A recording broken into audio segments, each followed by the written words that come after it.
اول به دغه یو درې بیته درته ووایم وسیق صاحب. جام د ذلت نوش کړي یوه ساه د ژوند اوږده غواړي. جام د ذلت نوش کړي یوه ساه د ژوند اوږده غواړي.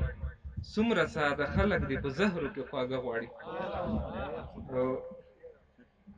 نه یې خواخوږي په غم کړي نه یې په خوښۍ پوښتې. طالب جان صاحب وایي چې نه یې خواخوږي په غم کړي نه یې په خوښۍ پوښتې.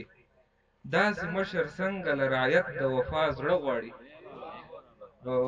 ځینې د خپل عیب د لیدو زغم سینه کې نه لري. ځینې د خپل عیب د لیدو زغم سینه کې نه لري. ځینې مېړني ځان ته له خدایه آینه غواړي.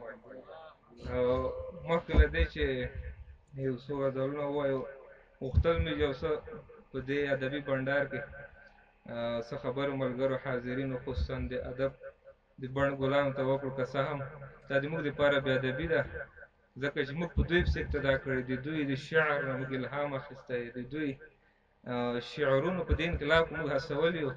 داسې ورځې وې موږ په یاد دی چې درویش صاحب په دې انقلاب کې لومړنۍ پیته راووتله او بدرالدین مولوي صاحب یو نظم پکې لیکلی و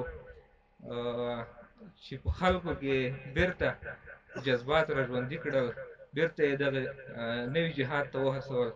موږ هم په هغه وختونه ډېر کشران هم بیا هم یاد دي بدرالدین مولوي صاحب ویلي وو چې دا منمه چې غربیان دې په لکو به وي خو زما د انتقام کیسې په ورو به وي.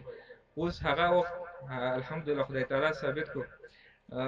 مخکې له دې ملګرو خو ډېره خبره وکړې په دې مورد د شاعرانو د ملګرو د مبارزې ستاینه یې وکړه. دا یو ښکاره حقیقت دی په دې کې څه مبالغه نشته.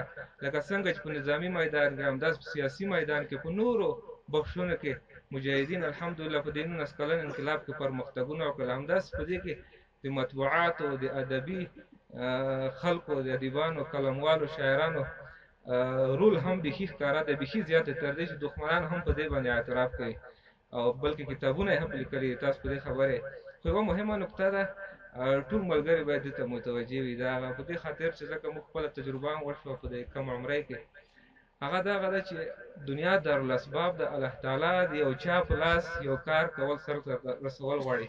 یعنې خدای تعالی په دې قادر دی چې هر څه په خپله وکړي خو دنیا یې دارالاسباب ګرځولې که په نظامي میدان کې ده که په سیاسي میدان کې ده که داسې فرهنګي ډګر کې ده که په هر بخش کې وي دا د موږ تاسو کمال نه دی.